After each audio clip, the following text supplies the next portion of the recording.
So I have a love-hate relationship with church, as you might imagine. While we were off this summer, we visited a number of local churches, and the experience was, to quote my preteen daughter, cringy.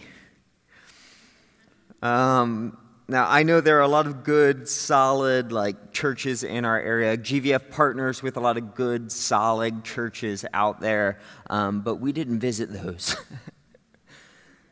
And so there's one church, though, that stood out from the pack. We go in, and we are blown away. I mean, it was so well run, so over-the-top excellent. I'm scribbling notes. Did you see that? Stealing ideas, considering transferring my church membership. It was awesome. Everything about it was awesome. And then this pastor got up, and he was masterful. He was relevant and inspiring and entertaining, and I instantly had a man crush. I thought, why can't I be better? And then he laid out his main point in his sermon, and he said, God's been dreaming about me. And I'm like, me? Really? God has big dreams for my life. He desperately wants me to realize my potential, that the reason I should invite God to join me in my journey is because God has wonderful dreams to fulfill me. He wants this great stuff for me that I'm not yet experiencing. If I would just invite God to join me on my journey, then His dreams could be fulfilled in my life. And He left the blank open for me to fill it in. What's that mean? Does that mean God's dream is for me is happiness? Is it promotion? Is it a bigger house? Is it a better family time? Is it being more successful? What is it?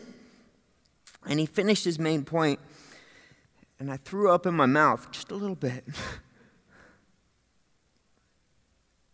I thought, Oprah could have preached that sermon, and nothing against Oprah.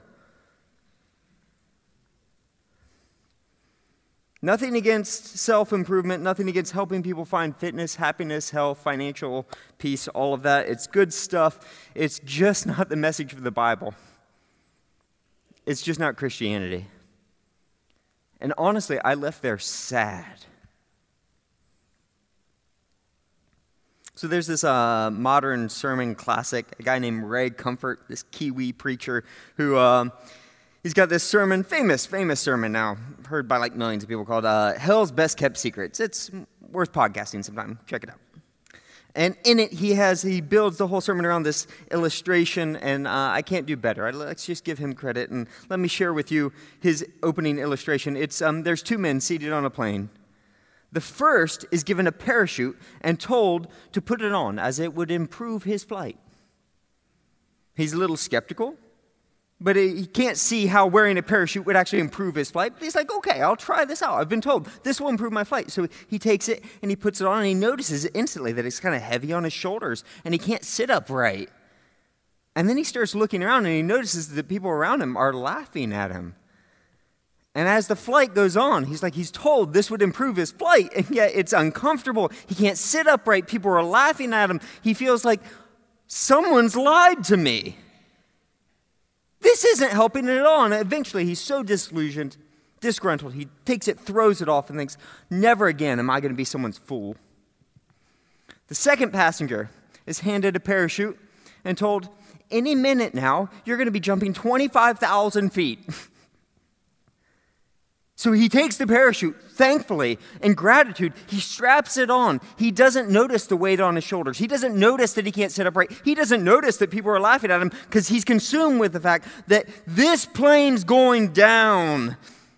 Any minute, I'm going to have to jump 25,000 feet, and if it weren't for this parachute, I'd be gone. Now let's analyze the motive and the result of each passenger's experience. The first man's motive for putting on the parachute was solely to improve his flight. The result of the experience was that he was humiliated. He was disillusioned and somewhat embittered against those who gave him the parachute. As far as he's concerned, it'll be a long time before anyone gets one of those things on his back again. The second man put the parachute on solely to escape the jump to come. And because of his knowledge of what would happen without it, he had a deep-rooted joy and peace in his heart, knowing that he's saved from sure death. That this knowledge gives him the ability to withstand the mockery of the other passengers, and his heart attitude towards those who gave him the parachute is not disillusionment and embitterment, but it's gratitude. If you become a Christian to improve your quality of life, it's not going to go well for you. Christianity is a terrible, terrible self-improvement project. It's only a matter of time before you realize someone lied to you. It's just not true. Instead, Jesus calls out, if you want to follow me, you must deny yourself, pick up your cross, and follow me. If we don't believe that this life, that this world is coming to an end, and that this plane is going down, then Christianity makes no sense. So, in the words of the Apostle Paul, if only for this life, if Christianity is only about this life, if only for this life we have hope in Christ. If Christianity is just designed for between birth and death to make your life better, we are of all people most to be pitied. It makes no sense. Christianity only makes sense if you believe there's something more. The suffering, the sacrifice, the persecution, the loss that we see in Revelation 1 through 19 makes no sense unless you believe in Revelation 20, 21, 22. So as we open this book of Revelation one last time, as Jesus pulls back the veil for us to show us the meaning, the purpose, the way things are really working in the universe, the way things are really headed, here's the question that we're going to come to. Jesus is going to show us the reason, the aim, the purpose of all things. So here's the question. John, as you help us out here, as you take us on this tour of where all things are headed, the real meaning of all things, John, help us out here. Why should we voluntarily give up all that this world offers to follow Jesus? Why should we suffer? Why should we be even willing to die? Why should we deny ourselves? Why should I wear this blasted parachute?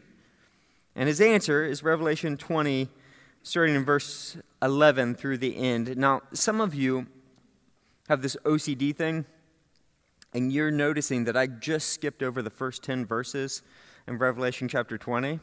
So last week we did Revelation 19, right? Jesus comes back, judges the forces of evil. But then in Revelation chapter 20, the first 10 verses, Jesus comes back, sets up a 1,000-year reign on earth, which Satan is bound, and those who are beheaded are resurrected to rule with Christ. Now, there's an important theological reason for why I'm skipping over this, because I have no idea what it means. To be more accurate, I know too much. I know enough to know what I don't know. So this is arguably the most enigmatic, most contested passage in all of the Scriptures. If anyone tells you that they know for sure what that passage means, they are either a singular genius or have not done their homework. And I'm guessing a lot of them are in the latter. So the only things we can confidently say from those 10 verses, not to completely skip it over, is this. Number one, God will fulfill his promises, period. However you read that passage, you can read it on your own. God will fulfill his promises. He will. And number two, if you get beheaded for Jesus, you can be quite sure Jesus is not going to forget you. Now, I thought the chances of you being beheaded for Jesus are pretty slim, so I decided to save that sermon for next time I go visit Cambodia. You guys instead get the message why Christianity is not a self-improvement project. With that, verse 11. Then I saw a great white throne and him who was seated on it. So John's given this vision of heaven, like the heavens are peeled open. Jesus pulls back the curtain and he sees this great white throne, but it's not just white. It's gleaming. It's so bright you can't look at it. It's like, when you're in like a movie theater and then you step out into the afternoon sun and you're like, wow. It's the same language used in Matthew 17 when Jesus is seen revealed on the Mount of Transfiguration. So he sees this gleaming white throne, and then it says, the earth and heavens fled from his presence, and there was no place for him. That just everything is gone. Everything. All the fig leaves that people have used to cover themselves, blown away. All the things that we think are so important, the jobs, the careers, gone. All the successes and reputations and things that we think can cover us up, cover over our shame, guilt, inadequacy, gone. It's just you and me, standing naked before God. And I saw the dead, great and small, standing before the throne, that there's no special treatment for the CEO in Wayne or for the single mom struggling to get by in Pottstown. All will be judged. Romans 14:10, for all will stand before the judgment seat. 2 Corinthians 5:10, for we all must appear before the judgment seat of Christ. And the books were opened. The dead were judged according to what they had done, as recorded in the books. The sea gave up the dead that were in it, and death and Hades gave up the dead that were in them, and each person was judged according to what they had done. This is, there's no escaping this moment. There's no escaping. God will find you. He will find you. So if you were buried in a normal grave and your body decomposes, he'll find you. And if you're still alive, he'll find you. And if you were thrown into the sea and you sunk to the bottom and crabs ate you and you were dispersed into a billion parts and then you grew into plants, God will still find you. And God knows. He knows everything. I mean, not just what you do, but why you do it. That's what these books are. Everything you've ever done, everything you've ever thought, everything you've ever wanted, those books are open.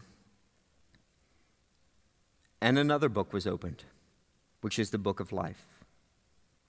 Hold that.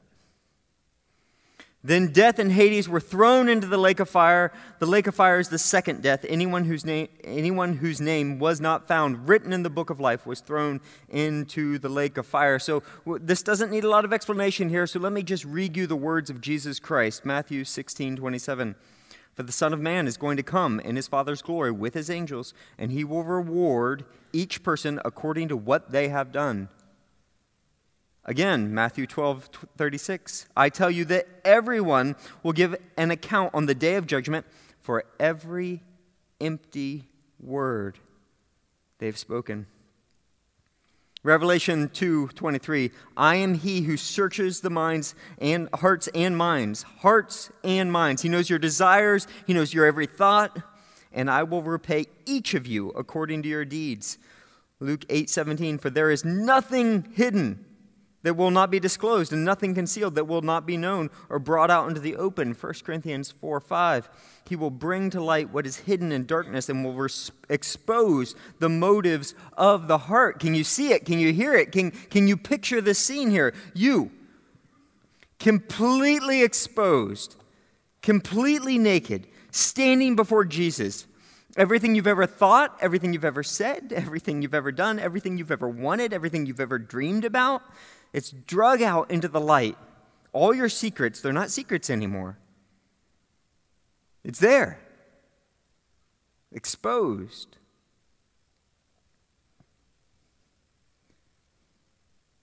And it's an unimaginable horror.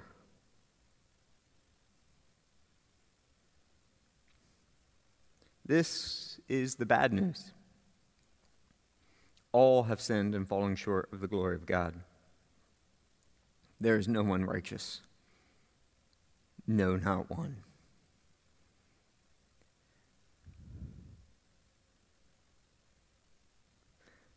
And I stand no chance when I stand before my Lord. And if you have just an ounce of self-awareness, you know that you don't either. That's the bad news.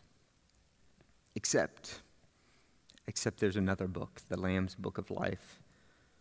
And for those who've trusted Christ, those who've identified their lives with him, we have one who speaks on our behalf. For those who've confessed that they can't do it, that they can't earn it, that they don't deserve it, and they've accepted Jesus as their only hope, Jesus himself will say, Father, He's a sinner. It's true. All of this is true.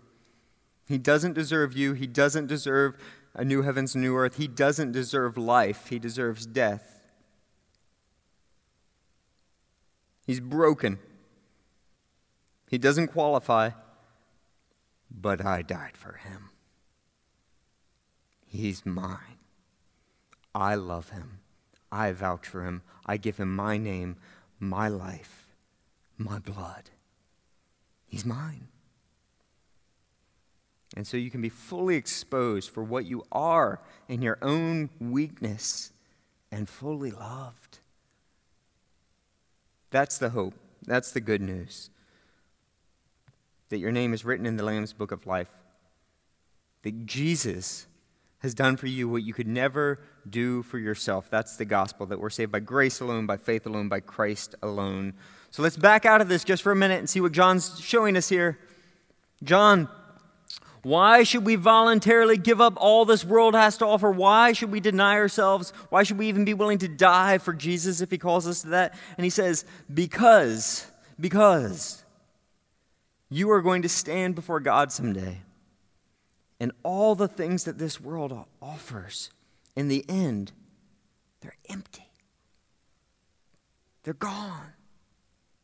Like you can give your life for that career, or for that person, or for that thing, or for that reputation, or for that fame, or for whatever but it'll be gone. It'll go away. It'll be thrown into the lake of fire. There's nothing left of it in the end.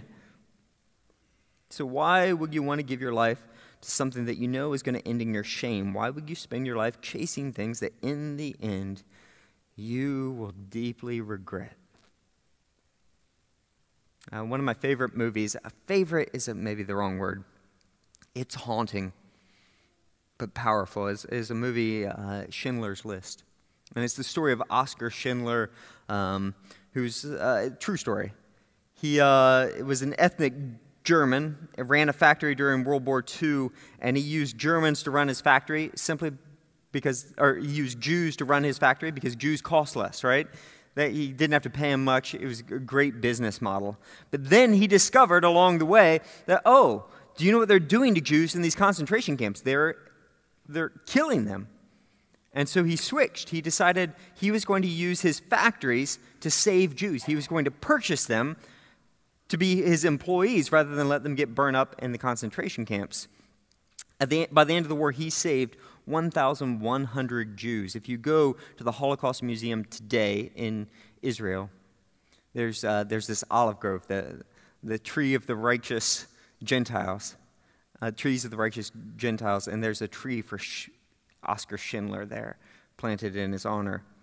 So at the end of the movie, the workers who he saved, they gather together and they give Schindler a ring engraved with this famous Jewish saying. It says, "Whoever saves one life saves the entire world." And they give him this, and this scene is like this one of the most powerful scenes ever. It's Schindler takes it and he loses it. He's instantly realizes not just what he's done, but what he's not done. And as his voice is breaking, you hear him whisper, "I could have done more." Like this car could have saved 10 more. And then he has this pin on his shirt. This pin could have saved 2 more. And he realized, I've wasted so much on myself. I've wasted so much. And each one of those means the death of a Jew.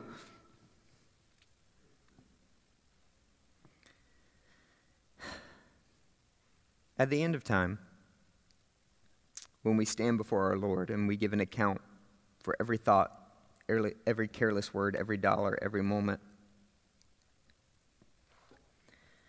John wants us to hear right now, before we get to that day, do not love the world or anything in the world. Not because he's trying to ruin your life, but because the world and its desires pass away, but he who does the will of God lives forever. The world and its desires, all that stuff is empty. At the end, you're just going to regret it. You're going to be weeping like, what have I done? I have nothing to hold on to. Or as Jesus says, do not store up for yourselves treasures on earth. Why? Not because Jesus is against treasures on earth, but because moth and rust will destroy. Thieves can break in and steal it. Why would you invest your life in junk that can disappear like that and will disappear like that in the end? No, he says, store up for yourselves treasures in heaven where they cannot touch it. For where your treasure is, there your heart will be also. So John, why should we voluntarily give up all this world offers? And his answer, the first part of the answer is simple. Judgment is coming. Judgment is coming. And you don't want to invest your life in things that you're going to regret. But don't miss this. Don't miss this. That's the negative. About this same judgment, the same Jesus who promises to judge every careless word also promises this. Everyone who has left houses or brothers or sisters or father or mother or wife or children or fields for my sake will receive 100 times as much and will inherit eternal life. If there's any question about what that means, the author of Hebrews says it this way. And without faith, it is impossible to please God, because anyone who comes to him must believe, A, that he exists, and B, that he rewards those who earnestly seek him. That Christianity doesn't make sense if you don't, A, believe in God, that he exists, that there is a God, and he's going to judge you someday, and B, if you don't believe that he rewards those who earnestly seek him. You will never regret anything you gave up for Jesus. That's the point. And at this judgment, not only is the stuff that you didn't do revealed, but the stuff that you did do. The good and the bad is revealed. And John, in chapter 21, is going to say, come see the good stuff. We've seen the judgment. We've seen the negative. We've seen the tears. We know what the loss is, but come see what the gain is. In chapter 21, starting in verse 1, it starts out, Then I saw a new heaven and a new earth, for the first heaven and the first earth had passed away, and there was no longer any sea. There's so much to say here, but I just want to notice two things. The first is this, that this is a new heavens and a new earth. Okay, it's not just material, but it is material. The earth, material.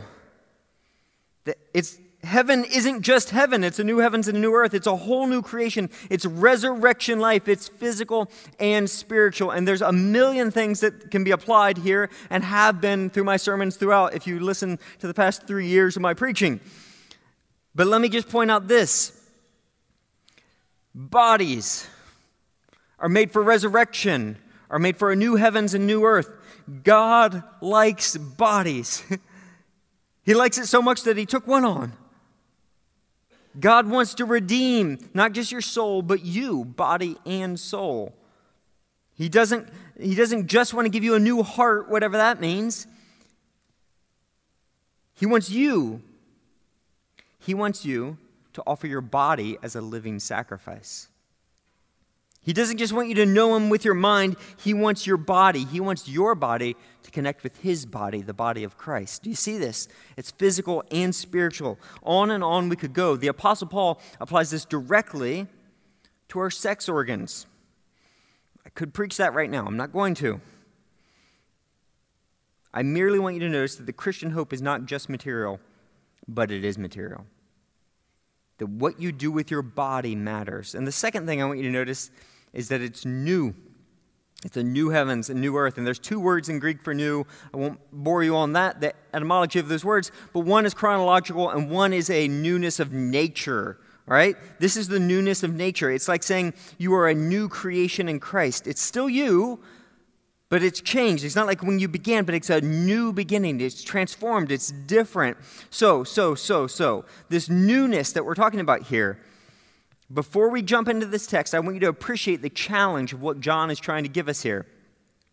He's trying to describe for us a new type, a new resurrected, a new heavens and earth to people who've only ever known the old. This is like trying to describe an Umbrian sunset to someone who's born blind. How would you do that? How do you describe an Umbrian sunset? You can say, it's really pretty, but that doesn't quite capture it, does it? No. You have to pull from other things. You can't describe it directly. So you have to say, it's like when Andrea Bocelli and Sarah Brightman sing Time to Say Goodnight. And you don't even know what they're saying because it's Italian, but you want to cry. It's like sipping a 2014 Montefalco while the smell of wild rosemary fills the evening air, or so I've heard. Like, you can't describe it directly. Do you hear? We have to use visual. We can't describe it visually, so you have to use auditory or taste or olfactory, right? You have to use different things to describe it to someone who's born blind. You can't describe it directly. You have to describe it indirectly. It doesn't need propositional truth. You need a poet. You need a poet. And so John here is going to become a poet guide for us. And in this last chapter and a half of the Bible, he gives us these 5 poetic images, these symbols, these signs pointing us to a reality that we can't possibly fathom because we're in this old world, old creation, old heavens and earth, and we're stuck in here. But he's going to say, it's like this, and it's like this, and it's like this, and indirectly give us a picture of what it's like. So let's do this. First thing I want you to notice is that it's like a bride. So what's the new heavens and new earth? He says it's a bride. Watch this. I saw the holy city, the new Jerusalem, coming down from out of heaven from God, prepared as a bride, beautifully dressed for her husband. And I heard a loud voice from the throne saying, "Look, God's dwelling place is now among the people, and he will dwell with them, and they will be his people, and God himself will be with them and be their God." This is wedding language. He'll be with them. I will be your God. You will be my people. I am yours. You are mine. And he will wipe away every tear from their eyes. And there will be no more death or mourning or crying or pain. For the old order of things has passed away. It's a bride. If you fast forward and go just a few verses down, verse 9, again, new creation is described as the bride, the wife of the Lamb. So I've performed dozens of weddings now, and some of it gets old. Like, I'm sick of telling groomsmen to get in line and showing them how to hold their hands, right? But there's one part of it that never gets old, and it's like after everything's done, right? Everything's set. I'm standing front and center, right? Standing there, groom right next to me, his groomsmen sitting there fidgeting. I'm saying, "Stop it." Parents, grandparents have all been seated. Everyone's dressed perfectly. And what happens? A music change. Doors open. And I have the best seat in the house at this moment. Everyone stands and turns, and there she is, the bride, radiant. And something happens in that moment every single time. I look at the bride, but then I look at the groom. And here's this young, tough guy, all ready for his honeymoon. And for the first time, he doesn't see his girlfriend. He sees the rest of his life. He sees what he didn't even know he was looking for his whole life. He sees his wife, and inevitably, he starts crying. And John says, that's it. That's what heaven's like. When you see Jesus face to face, it's like that moment. It's like a bride. The second image, it's like a city. We already saw this in the first verse 2, but then he goes on in verse 10 and says, And he carried me away in the Spirit to a mountain great and high and showed me the holy city, Jerusalem, coming down out of heaven from God. And it shone with the glory of God, and its brilliance was like that of a very precious jewel, like a jasper, clear as crystal. And it had a great high wall with 12 gates and 12 angels at the gates. It is a city. Now this is something that is worth meditating on, chewing on here. So in Genesis 1 and 2, God creates in the first creation, and he places man in this place. What is it? Is it a city? No, it's a garden. It's a garden. But then in the new creation, we come here, and we see that it's a city coming down from heaven. Like, this is the difference between apple picking in Lancaster County and catching an Uber in Manhattan. You get it? Big difference here. So what's going on? So the author, Andy Crouch, he's been here a few times. Some of you have met him. He points out, and I think he's on to something, that the defining characteristic of a city is that it's made by people. People build cities. God doesn't make cities. People make cities. Cities are, in fact, the epicenter and pinnacle of human culture, which suggests John is saying that the new creation is the epicenter and pinnacle of human culture. Let that sink in. The new heavens and new earth. The pinnacle of human culture. Crouch suggests that the new creation is not, therefore, the dissolution of human culture. It's the redemption. It's not the cessation of work, art, engineering, poetry, productivity, creativity. It's the redemption of these things. The implication is huge, implying that God takes your work now here, building widgets, selling things, creating things, making things, your artistry, your engineering, organizing things, writing novels, perfecting the cappuccino, designing software, whatever you do, and anything done to the glory of God. God is somehow wants to redeem that, and it doesn't just go away, but it'll somehow, like you, be made new. That in some sense, the work you're doing, the work you do, if it's done to the glory of God, is part of something eternal. That God is building the heavenly city out of your work.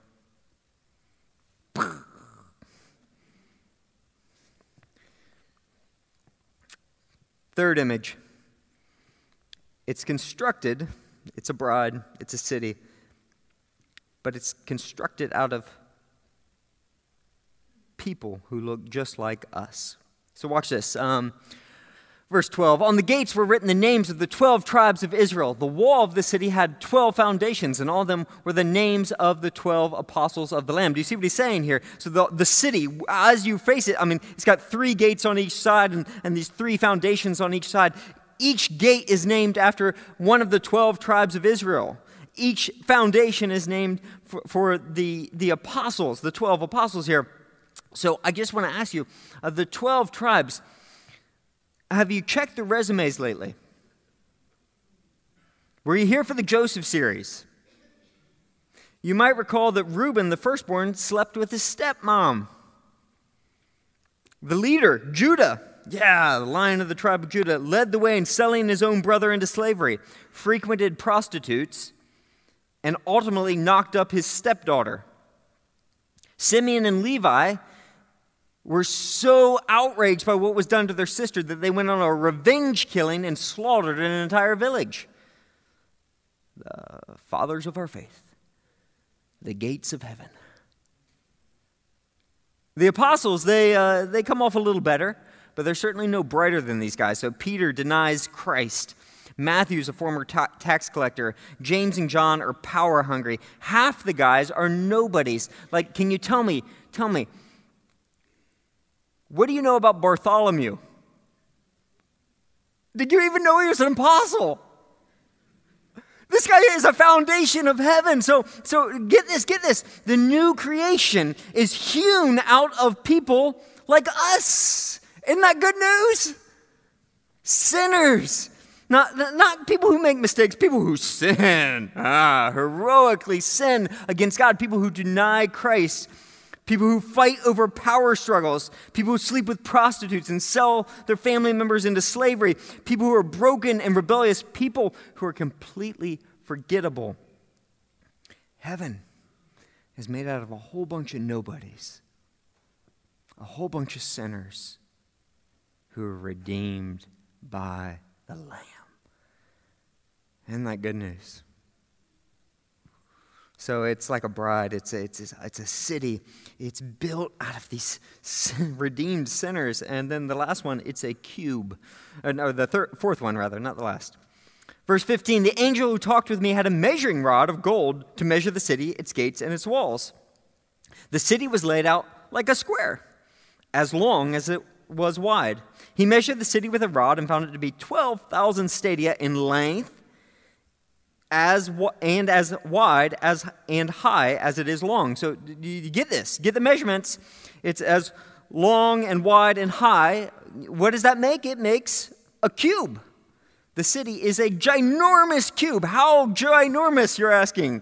It's, let's see, you do the math. 12,000 stadia equals 1,400 miles each side. That's the distance from here to Dallas. I've driven that before. It's a long ways. Up into the sky, too. All right? So if we've been following John along at this point, we know that he's not trying to give us some literal measurements of heaven, right? This screams out, I'm symbolic. 12,000 stadia is 12 times 1,000, 12 times a huge number. And then in the next verse, the walls are described as 144 cubits thick. That's 12 times 12 thick. So what's John getting at? What does John want us to see when he says it's a cube? It's a perfect cube. What does he want us to see? Well, 1 Kings chapter 6, verse 19, Solomon prepared the inner sanctuary of the temple, within the temple, to set the ark of the covenant of the Lord there. The inner sanctuary was 20 cubits long, 20 wide, and 20 high, and he overlaid it inside with pure gold. It was a cube. So if you go into the temple itself is not a cube, but the Holy of Holies, the very site where you can only enter in by the blood of an unblemished sacrifice once a year if you're the high priest and you have on your head the name of God, you're wearing the crown of God in pure white garments. You have to have white garments, the name of God extra on your name by the blood of an innocent sacrifice. Then and only then can you enter in. And what's John's point here? The whole city is the Holy of Holies. God is present everywhere. What's the new heavens and new earth like? It's a temple. The whole thing. Everything is made holy. It's living in God's presence all the time. And it's even covered in pure gold, just like the temple was. If you read ahead, I don't have the verse here, but it says, the streets of the great street of the city was gold, as pure as transparent glass. That it's a cube covered in gold, just like the Holy of Holies. It's where God's presence is found. So it's a bride, it's a city. It's made out of people just like you and me. It's a cube, it's a temple. And then the last one, it's a new and better Eden. Then the angel showed me the river of the water of life, as clear as crystal, flowing from the throne of God and of the Lamb, down the middle of the great street of the city. And on each side of the river stood the tree of life, just like the Garden of Eden, bearing 12 crops of fruit, yielding its fruit every month. And the leaves of the tree were for healing of the nations. No longer will there be any curse. It's a new Garden of Eden, but better. It's a place where you can be naked, that is fully known and unashamed. It's life without shame, without selfishness, without greed, without need to cover yourself up, without need to manage what others think of you. It's a life without fear, without anxiety, without pride, without envy, without coveting, without lust, without deceit.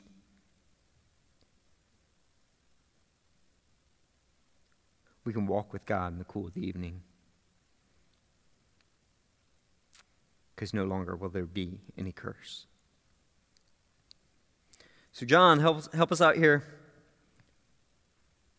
Why should we, the final image here, the Garden of Eden. Why should we voluntarily give up so much? Why should we be willing to suffer and set aside the pleasures of this life, the pleasures of this world? Why should we be willing to even die for this?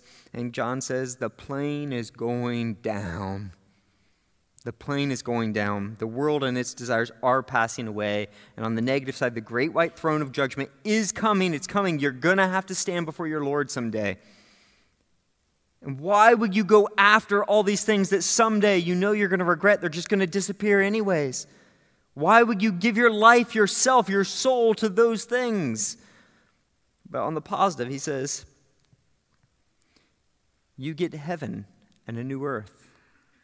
And the heartbeat of that through every one of these scenes is not all the stuff you get. It's not the gold. The heart behind each and every one of these images is chapter 22, verse 4. They will see his face. What's your great reward? You get God. So in theology, we talk about this as the beatific vision. This is the ultimate goal, the ultimate purpose of life is to be able to behold God face to face, to be able to see him face to face. And this is the hope, this is the purpose, this is the reason you can suffer, this is the reason you can even die. That when you come face to face with Jesus, you will realize he is my great reward, he is what I want, he is my hope. That my flesh and my heart, my career, my marriage, and my health may fail, but God is the strength of my heart, my portion forever. I consider everything a loss compared to the surpassing greatness of knowing him. And to be found in him, I want to know him and share in the fellowship of his sufferings and somehow be made like him in resurrection. This is the hope, to see Jesus face to face. And when we see him, we'll be changed, we'll be like him. So I'm not going to belabor the application of this passage. I hope it's pretty clear. If you are living in ways that you're going to regret on Judgment Day, stop it. Just stop it. You know, there's an old Christian tradition of reflecting often on that day. And that is something that is lost in our day and age, and we need to recapture. The second is, if you aren't absolutely sure that your name is written in the Lamb's Book of Life, then right now, I would encourage you to cry out. You don't earn this. In fact, that's the point. You can't earn it. It's just crying out to say, Jesus, I can't earn it. I don't deserve it. I can't save myself. I can't do it. I don't deserve it. Thank you for doing it in my place. And then living in that. Living by faith. That you can't earn his love, that it can only be received. That if you confess your sins, he is faithful and just to forgive. Right? That he gives us his life. So where I want to end is just right now, is I'm going to create some space for you. I don't know if your life is anything like mine, but it's probably hard to find that type of space where you can just meet with God. And so as we prepare for this table to enter into his presence, I want you to think on what this symbolizes. His body was broken for you. His blood was shed for the redemption for you, for the forgiveness of sins, that he gave his life for you that you might live. That your sins are paid in full if you're willing to come to this table by faith. That because of what Jesus did, you can come and stand naked, fully exposed before God and know, I am loved and I am accepted. That in gratitude, you can confess your sins because you know they're paid for. In faith, you can trust him to judge the evils of this world. In disgust, you can throw out everything in your life that stops you from seeing him. In hope, you can seek him and long for his reward. And in longing, you can ask him to turn his face towards you. So there's an image I just want to close with as we get our hearts ready to come to this table, and it's this. There's this little girl, 8 years old, born blind, and medical procedures had come to such a point that they had a procedure that they thought could maybe give her sight. So she could see stuff, but it was all completely blurry. She was technically blind. And so the day comes, and she gets this new novel surgical procedure, and they think, it looks like it worked. And so for weeks, she's wearing these bandages, and then the day comes, all right, it's time to take them off. So her parents take her and put her right in front of this big bay window that overlooks this beautiful field. It's springtime. Obviously, they were like, their first sight, this is going to be great. And so they take it, and then they peel off the bandages around her. And she opens her eyes. And for the first time, they can tell she sees. And her parents are weeping. And do you know what this little girl said to her parents? Why didn't you tell me? Why didn't you tell me it was so beautiful? Why didn't you tell me? And weeping, they just say, we tried. We tried. John has tried. He's tried to tell us. But we have to come to this table today by faith, not by sight.